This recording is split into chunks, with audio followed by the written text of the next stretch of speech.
जी पप्पू यादव, प्रणाम भाई मेरे, कैसे हैं आप?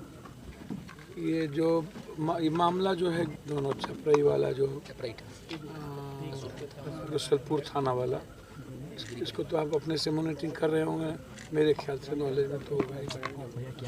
ये 2-3 बातें इसमें क्लियर है कि 1 साल से ये लोग बाहर थे, उसके बाद फिर सिवान आए जब ये इन लोगों पर आरोप लगाया गया कि बच्ची को मार दिया गया है, तो फिर बच्ची आए और आकर के कहे यहाँ पर कि हम लोग को कोई मारा नहीं गया, हम दोनों साथ में रहते हैं और अपना काम करते हैं। थाना में भी जा कर के मिले ये लोग, परिवार भी मिले, जा कर के कहे। लड़की का बयान नहीं लिया नहीं, अभी तक नहीं। ये लोग सिवान रहने लगे। बीच में जब ये लोग सिवान से घर आ रहे थे दूसरे, तो जिस तरीके से इन लोगों के साथ हुआ, इस केस को यहाँ के थाना प्रभारी पर मेरे ख्याल से नहीं छोड़िएगा भाई मेरे।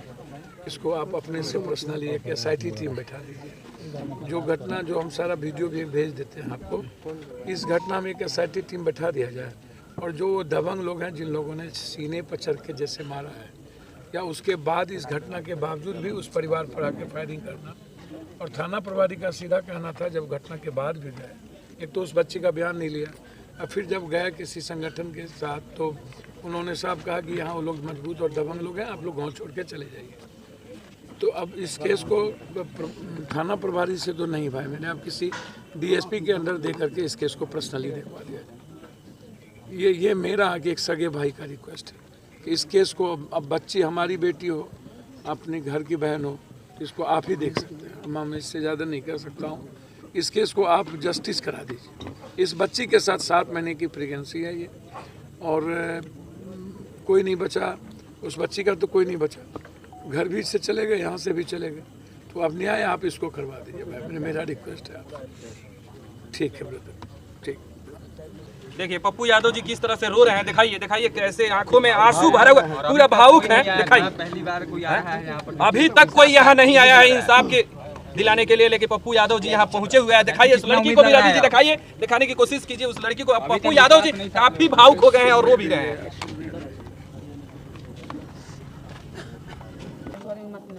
पहली बात,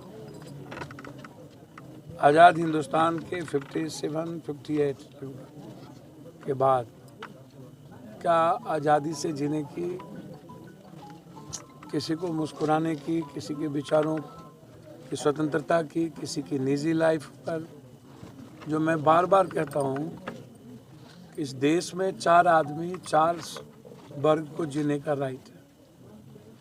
पूंजीपति, माफिया, अपराधी, पदाधिकारी और नेता। इस 4 के अलावे सिर्फ ताकतवर और अपराधी माफिया सिस्टम को रखेल बना लिया। माफियाओं का नाजायज औलाद हो चुका है ये व्यवस्था, ये सिस्टम। किसी भी मिडिल क्लास, कॉमन क्लास, आम आदमी को मुझे लगता है कि जीने की आज़ादी या आगे बढ़ने की आज़ादी इस बिहार में जो मैं देख रहा हूँ वो नहीं लगता है।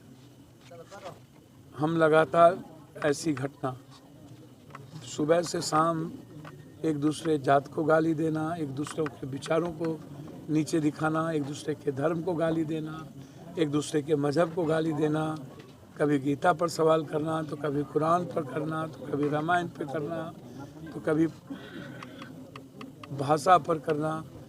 यानी सर बिहार में जिस तरह से अपराध बढ़ रहा है, अपराध बढ़ रहा है, अपराध तो पहले भी ना, इसी जगह हम इसी इलाके में 10 बार आए हैं।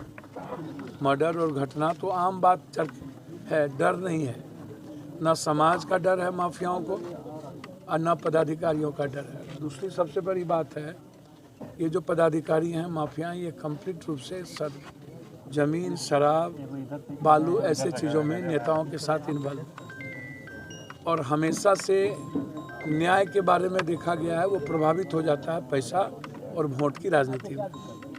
अब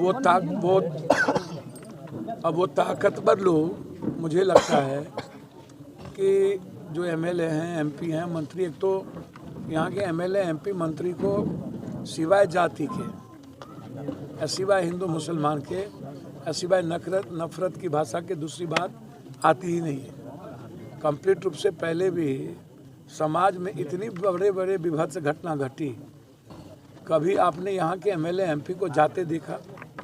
कभी यहाँ पर किसी मंत्री को पीड़ित से मिलते हुए देखा?